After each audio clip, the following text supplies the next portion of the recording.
ఓం సాయిరామ్. సాయి భక్తులందరికీ నమస్కారం అండి. అందరూ ఎలా ఉన్నారు ఫ్రెండ్స్?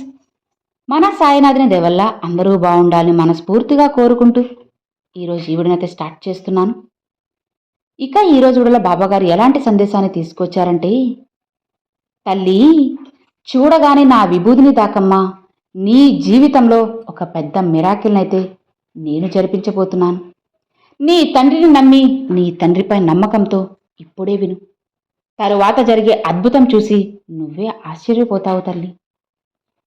నువ్వు ఎంత దూరంగా ఉన్నా సరే నీ హృదయంలో నన్ను పిలిచే స్వరం నాకు స్పష్టంగా వినిపిస్తూ ఉంటుంది.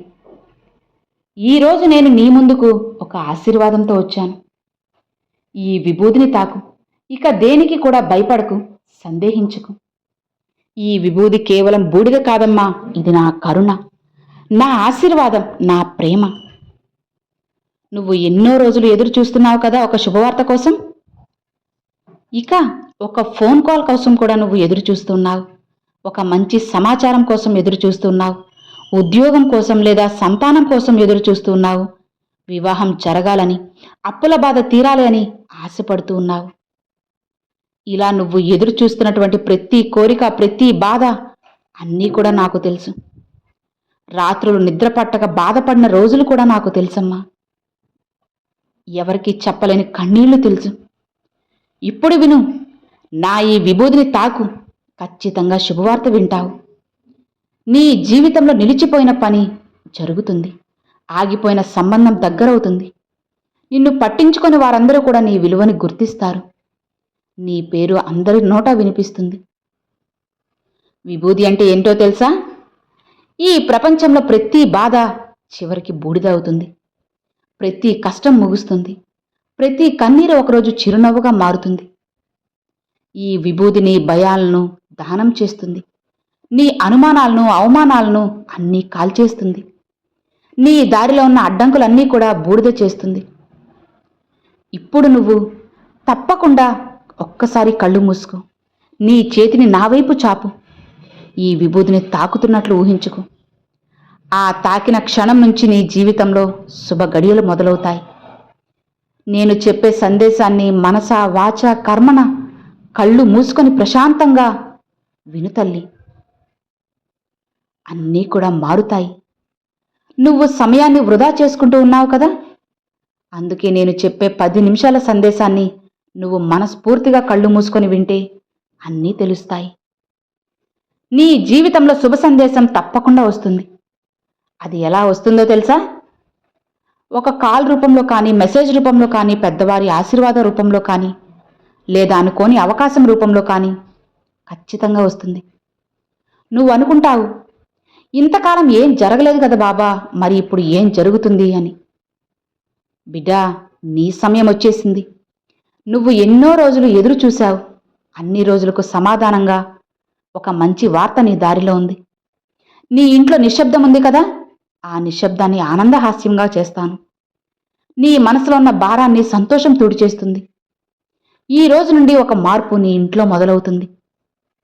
అవునమ్మా, మార్పు మనసులో వస్తుంది. ఆర్థిక పరిస్థితుల్లో మార్పు, కుటుంబ కలహాల్లో మార్పు, జీవితమే నీకు మారిపోయేలా ఆనందంగా ఉండబోతుంది. నన్ను నమ్మి విభూతిని తాకిన నీకు ఖాళీ చేతులతో వెళ్ళవు. నువ్వు నాకు దగ్గరగా ఉన్నావు. నీ ప్రార్థన ఎప్పటికీ కూడా వృధా కాలేదు.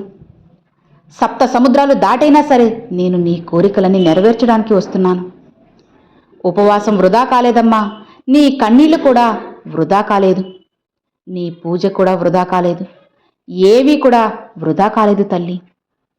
రానున్న రోజుల్లో నీ బాబా నిజమే చెప్పారని నీకే తెలుస్తుంది. గుర్తుపెట్టుకో, మనసులో ఉన్న సందేహాన్ని వదిలేసే, భయాన్ని వదిలేసే, ఆత్మవిశ్వాసంతో ఉండు. ఇప్పుడు నా నామాన్ని ఒక్కసారి పఠించు. ఓం సాయి నాదాయ నమః అన్న నామాన్ని 3 సార్లు జపించు. నీ హృదయం లోపలే వెలుగు పుడుతుంది. ఈ విభూది నీకు శుభవార్త తీసుకురావడమే కాదు, నీ జీవితాన్ని కొత్త దిశగా తీసుకువెళ్తుంది. నేను నీతోనే ఉన్నాను. నీ ముందే నడుస్తున్నాను. నిన్ను కాపాడుతున్నాను. విభూదిని దాకి ధైర్యంగా ముందుకు వెళ్ళు. అదృష్ట తలుపు తప్పకుండా తెరుచుకుంటుంది. నమ్మకంతో ఈ సందేశం విన్నవారు ఈరోజే సాయి అని మనస్ఫూర్తిగా హృదయంలో పలుకు. నీకు శుభవార్త రాబోతుందని నమ్మితే ఖచ్చితంగా వస్తుంది. అవునమ్మా. అలా కాకుండా ఏదైనా సరే, నేను చెప్పేటువంటి ఏదైనా కానీ నువ్వు మనస్ఫూర్తిగా నమ్మాలి తల్లి. నమ్మకపోతే ఏదీ జరగదు. నమ్మితేనే నా సందేశాలు, నేను చెప్పే లీలలు, నా మాటలు అన్నీ కూడా నిజమవుతాయి, నీకు అర్థమవుతాయి. అలా కాకుండా ఎప్పుడూ అనుమానంతో దిగులుతో కూర్చుంటే, నాకు ఎవ్వరూ లేరు, అసలు బాబానే లేరు, ఇంకెవ్వరూ లేరు, నా జీవితం ఇక ఇంతే అని బాధపడకు. నేను లేనిదే నువ్వు లేవు తల్లి. ఈ విషయాన్ని నువ్వు మర్చిపోకు. బాబా నా కోసం ఎప్పుడు కూడా శుభవార్త తీసుకుని వస్తారు, ఎప్పుడు నా కోసం బాబా ఉన్నారు అని నువ్వు నమ్ము. అన్నీ మారుతాయి. ఎందుకు ఇప్పుడు ఇంత దిగులుగా ఉన్నావు చెప్పు? అపనమ్మకంతో ఉన్నావమ్మా. ముందు దాన్ని పక్కన పెట్టు. అసలు నేను లేనిదే నువ్వు ఉన్నావా? ఆలోచించు. నీకోసం నేను ఏదీ చేయలేదా? నువ్వు బాధపడుతుంటే నీ కన్నీరు తుడిచాను. నువ్వు పరీక్షకు సిద్ధమవుతున్నప్పుడు నిన్ను ప్రోత్సహించాను. నువ్వు పరీక్షలు రాస్తున్నప్పుడు నీ పక్కనే కూర్చొని ధైర్యంగా నిలబడ్డాను. నువ్వు ఏ దారిలో వెళ్ళాలని ప్రయత్నించినప్పటికీ కూడా నేను మంచి దారిలోనే వెళ్లేందుకు నిన్ను ప్రయత్నించాను, సిద్ధం చేశాను. నీ అడుగడుగునా కూడా సంతోషం ఉండాలని కోరుకున్నాను. ఏం చేస్తే నీ సాయి నీకు నచ్చుతాడో తెలుసా? నువ్వు అడిగింది అడగగానే నిమిషాల్లో ఇచ్చేస్తే చాలు. నీ కోరికను, నీ సమస్యను తీర్చేస్తే చాలు. అప్పుడు నీ బాబా మంచివారని, నీతోనే ఉన్నారు అని, అన్నీ చేస్తారు అని నువ్వు నన్ను మెచ్చుకుంటావు, నన్ను ప్రేమిస్తూ ఉంటావు. అవును కదా? నీ కష్టం గనుక కాస్త ఎక్కువైతే చాలు, ఇంకెవ్వరూ లేరు, నా బాబా కూడా లేరు, నన్ను కాపాడలేదు, నన్ను ద్వేషిస్తున్నారు, అందుకే నాకు ఈ జీవితాన్ని ఇచ్చారు అని నీరసించిపోతావు, భయపడిపోతావు, కంగారు పడిపోతావు. చూడమ్మా, సంతోషం, ఆనందం, దుఃఖం ఇవేవి కూడా శాశ్వతంగా ఎవ్వరితోనూ ఉండవు. ఈ నిమిషం సంతోషంగా ఉన్నవారు మరు నిమిషంలో దుఃఖించవచ్చు. ఇప్పుడు బాధలో ఉన్నవారు మరు నిమిషంలో ఆనందంతో పొంగిపోతారు. అదంతా కూడా వారి యొక్క కర్మానుసారమే. నేను ఎప్పుడూ కూడా నీకు చెప్తూ ఉన్నాను కదా, ఈ క్షణం సంతోషంగా ఉన్నవారు రేపు దుఃఖించవచ్చు. ఇప్పుడు దుఃఖంతో కన్నీళ్లు కారుస్తున్న వారు రేపు ఆనందంతో నవ్వుతారు. జీవితం ఒకేలా ఉండదు. పగలు తర్వాత రాత్రి, రాత్రి తర్వాత పగలు ఇలా వస్తూ ఉంటాయి. ఇది ప్రకృతి ధర్మం. అలానే జీవితం కూడా కర్మ ధర్మం మీద నడుస్తుంది. ఈ రోజు నువ్వు అనుభవిస్తున్న సుఖం నిన్నటి మంచి కర్మఫలం. ఈ రోజు నువ్వు ఎదుర్కొంటున్న కష్టం గతంలో చేసిన కర్మ ప్రతిఫలం. ఇది నేను పెట్టింది కాదమ్మా, ఇది సృష్టి నియమం. ఈ జగత్తును నడిపించేది కర్మచక్రం. ఇక నీకు ఒక సందేహం, బాబా దేవుళ్లకే కర్మ ఉంటుందా అని. అవునమ్మా, రాముడు కూడా వనవాసం అనుభవించాడు, కృష్ణుడు కూడా ఎన్నో అపవాదులు ఎదుర్కొన్నాడు. ఇక మానవులం కదా, మనకు కర్మఫలం తప్పదు. భయపడకు, కర్మ అనుభవించక తప్పదు. కానీ కర్మ వల్ల నశించాల్సిన అవసరమే లేదమ్మా. నీ ధైర్యం నీకు రక్షణ, నీ భక్తి నీకు బలం, నీ సహనమే నీకు ఆయుధం. అవును, ఏది కూడా శాశ్వతం కాదు. ఈరోజు నువ్వు సంతోషంలో ఉన్నావా? అది కూడా శాశ్వతం కాదు. సుఖంలో ఉన్నప్పుడు గర్వం వద్దు, దుఃఖంలో ఉన్నప్పుడు నిస్పృహ వద్దు. ఎందుకంటే రెండూ తాత్కాలికం కాదు. కర్మ అంటే శిక్ష కాదు, కర్మ అంటే పాఠం. ప్రతి కష్టం పాఠం నేర్పుతుంది, ప్రతి నష్టం బలాన్ని ఇస్తుంది, ప్రతి అవమానం ఒక ఎదుగుదలకు దారి తీస్తుంది. నీకు ఎందుకు ఈ కష్టం వచ్చిందో అర్థం కాకపోవచ్చు, కానీ కొన్ని సంవత్సరాల తర్వాత అది నాకు మంచే జరిగిందంటావు. అందుకే చెప్తున్నాను, దుఃఖం వచ్చినప్పుడు ఇది కూడా గడిచిపోతుంది అనుకో, సుఖం వచ్చినప్పుడు ఇది కూడా కర్మఫలమని నెమ్మదిగా ఉండు. నీ కర్మని తప్పించలేం, కానీ నీ భవిష్యత్తు కర్మను మార్చగలం. ఈ క్షణం నుండి మంచి ఆలోచన చెయ్యి, మంచి మాటలు మాట్లాడుతూ ఉండు. నువ్వు ఈరోజు వేసిన విత్తనం రేపు సంతోషంగా మొలుస్తుంది. కన్నీరు కార్చక తప్పదు అనిపించే రోజులు ఉంటాయని తెలుసుకో. కానీ ఆ కన్నీళ్లు నీ పాత కర్మను శుద్ధి చేస్తున్నాయని గుర్తుపెట్టుకో. ఆ బాధ నీ భవిష్యత్తును నిర్మిస్తుంది. నేనున్నాను కదా, అన్నిటినీ మారుస్తాను. నీ జీవితాన్ని నీకు నచ్చినట్లుగా చేస్తాను. నీకు పూర్తిగా న్యాయం జరిగే రోజు వస్తుంది అని గుర్తుపెట్టుకోమ్మా.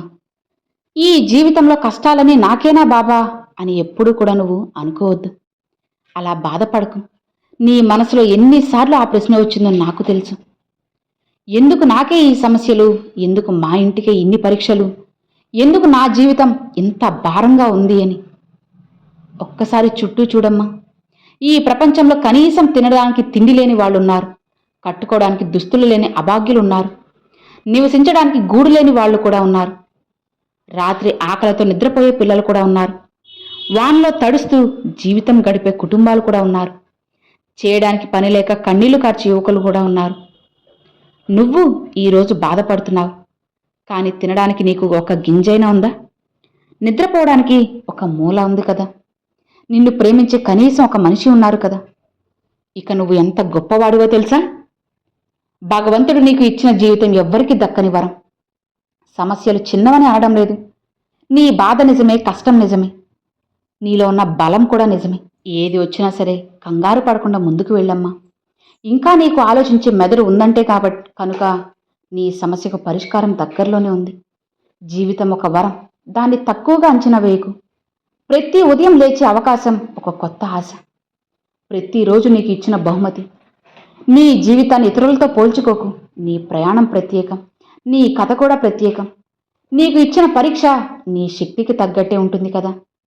నువ్వు బలహీనుడివైతే ఆ పరీక్ష నీకు రాదు. ఎందుకు నాకే అని అడగకుండా ఈ పరీక్షను ఎలా గెలవాలి అని ఆలోచించు. నీ జీవితంలో ఇంకా చాలా శక్తి ఉంది. నీ హృదయంలో వెలుగు ఉంది. కళ్ళు మూసుకొని ఆలోచించు. నీ స్థితి కూడా ఒక వరమే. నీ శ్వాసకు కృతజ్ఞత చెప్పు. నీ కుటుంబానికి కృతజ్ఞత చెప్పు. నాకు మానవ జీవితం ఇచ్చినందుకు భగవంతుడికి కృతజ్ఞత చెప్పుకో. కృతజ్ఞత ఉన్న చోట కొత్త ఆశీర్వాదాలు వస్తాయి. నీ జీవితం విలువైనది. దాన్ని ప్రేమించు, గౌరవించు, ధైర్యంగా గడుపు. నేను నీతో ఉన్నాను కదా. నీ కష్టం తాత్కాలికం, శక్తి శాశ్వతం. ఈరోజు నీకు ఉన్నదానికి కృతజ్ఞత చెప్పుకో. నీ జీవితం ఒక వరమని గుర్తించు. కష్టాలు వచ్చిన ధైర్యంగా ఉండు. నువ్వు బలంగా ఉండాలమ్మా. నువ్వు ప్రత్యేకమైన బిడ్డవి, భగవంతుని బిడ్డవి. కాబట్టి నీ సమస్య ఏదైనా సరే తీరుస్తాను. సమస్యను మర్చిపో. నీ సమస్యలన్నీ కూడా తీరుస్తాను. ఎప్పుడు కూడా నీకు ఇవ్వాలనేది నీ బాబాకి తెలుసు కదా.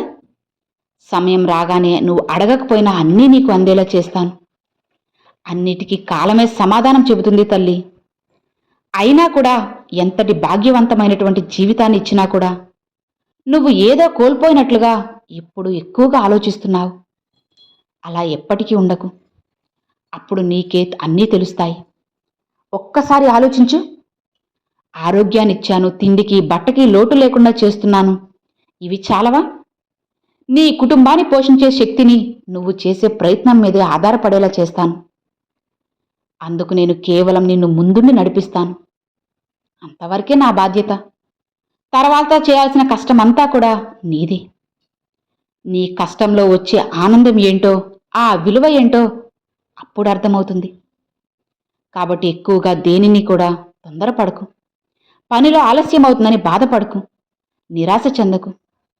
ప్రతి పని వెనుక ఒక పరమార్థం ఉంటుంది. ఆలస్యంగా అయినా సరే నీ గమ్యాన్ని నువ్వు చేరుకోవడమే కదా ప్రథమ కర్తవ్యం. కాబట్టి మనస్ఫూర్తిగా, మనశ్శాంతిగా ఉండు. తొందరపడి నిర్ణయాలు తీసుకోకు. నిన్ను ఇలా చూస్తూ ఉంటే నాకు బాధగా ఉందమ్మా.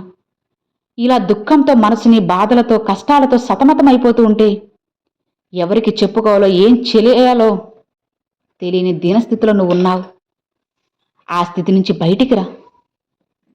నీ కుటుంబం గురించి నువ్వు పడే బాధ, సంతోషం అన్నీ కూడా నాకు తెలుసు. అన్నిటినీ మారుస్తాను తల్లి. ఎప్పుడూ కూడా భగవంతుని నిందించొద్దు. చిన్న చిన్న సమస్యలకే కృంగిపోతే ఎలా? ఏ సమస్య వచ్చినా సరే నీకు ఏదో ఒక పాఠం అయితే నేర్పుతుంది కదా. అలానే నీకు ఎన్నో తెలియని నిజాలను కూడా, నీలో ఉన్న శక్తి సామర్థ్యాలను కూడా బయటకు తీస్తుంది. జీవితంలో ఎన్నో కష్టాలను నువ్వు అనుభవించావు. ఎన్నో బాధలను, దుఃఖాలను చూశావు. ఎంతో సమయాన్ని వృధా చేసుకుంటూ వచ్చావు. ఎప్పుడూ కూడా ఒక కష్టజీవిలా కష్టపడాలి. ఎప్పుడూ కూడా సంతోషంగా ఉండడానికి ప్రయత్నించు. నీలో దాగి ఉన్న ఆ పరమాత్మ నువ్వు కష్టంలో ఉంటే ఆయన కూడా కష్టంలో ఉన్నట్లే కదా. నిన్ను కంటికి రెప్పలా కాపాడుకునే ఆ భగవంతుడికి నువ్వు కృతజ్ఞతలు చెప్పుకో. అలానే కొందరితో ఆరోపణలు చేయాల్సిన సమయాలు కూడా వస్తాయి. కానీ నువ్వు మాత్రం మృదువుగా మాట్లాడు. ఇతరుల మనసును జయించు. ఒంటరి అని ఎప్పుడు అనుకోకు. నీ సాయి లేని ప్రదేశమే లేదమ్మా. అడుగడుగున నీ సాయి లీలలు నీకు అనుభూతినిస్తాయి. నీ సాయి నీతోనే ఉన్నారు అని నమ్ము. అలానే ముందుకు సాగు. నీకు ధైర్యాన్ని నేను అందిస్తాను. సమస్య నుంచి బయటపడే తెలివితేటలను అందిస్తాను. సమయస్ఫూర్తితో మెలిగే చాతుర్యాన్ని అందిస్తాను. నిన్ను కనిపెట్టుకుని ఉండే ఈ సాయిని నేనే. నువ్వు నాకు ఏమీ ఇవ్వకపోయినా పర్వాలేదు, కానీ నమ్మకాన్ని మాత్రం కోల్పోవద్దు తల్లి. కన్ను తెరిస్తే జననం, మూస్తే మరణం అంటారు కదా. ఈ జనన మరణాల మధ్య ఉండేదే జీవితం. అది అంత తేలికైంది కాదు. పుట్టినప్పుడు ఖాళీ చేతులతో వస్తాము, పోయేటప్పుడు కూడా ఖాళీ చేతులతోనే వెళ్తాము. మరి మధ్యలో ఉన్న ఈ కాలాన్ని ఎందుకు ఇంత భారంగా మార్చుకుంటున్నావు?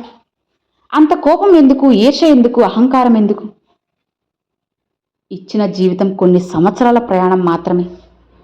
నువ్వు చిన్నప్పుడు పెద్దవాడు అవ్వాలని కోరుకున్నావు. పెద్దవాడయ్యాక పాత రోజులు గుర్తు చేసుకుంటున్నావు. కాలం ఎంత వేగంగా పోతుందో చూసావా?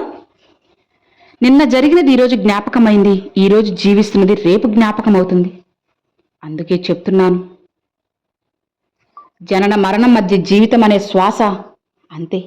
ఆ శ్వాస ఆగితే కథ కూడా ముగుస్తుంది. అందుకే చిన్న చిన్న విషయాలకి మనసుని బాధ పెట్టుకుంటూ ఉండకు. నిశ్చింతగా ఉండు. ఎవరో మాట్లాడిన మాటలు విని నిన్ను నువ్వు ఇబ్బంది పెట్టుకోవద్దమ్మా. అన్నీ తాత్కాలికమే. మంచి పనులే శాశ్వతం. నీ మాటలతో ఒక మనసుని గెలుచుకో. నీ సహాయంతో జీవితం నిలబెట్టుకో. నీ ప్రేమతో ఒక కుటుంబం ఆనందంగా ఉంచు. అదే నిజమైన జీవితం. నీ శ్వాస ఉన్నంత వరకు నీకు మార్పు చేసే అవకాశం ఉంది. నిన్న చేసిన తప్పు ఈరోజు సరిచేసుకోగలవు. ఈరోజు చేసిన మంచి రేపు ఆశీర్వాదం అవుతుంది. జీవితం చాలా చిన్నది, అద్భుతమైనది. ఈ అద్భుతమైన జీవితాన్ని నువ్వు మంచిగా జీవించాలే తప్ప అనవసరమైన విషయాలను పెట్టుకొని ఎందుకు ఇబ్బంది పడతావు చెప్పు?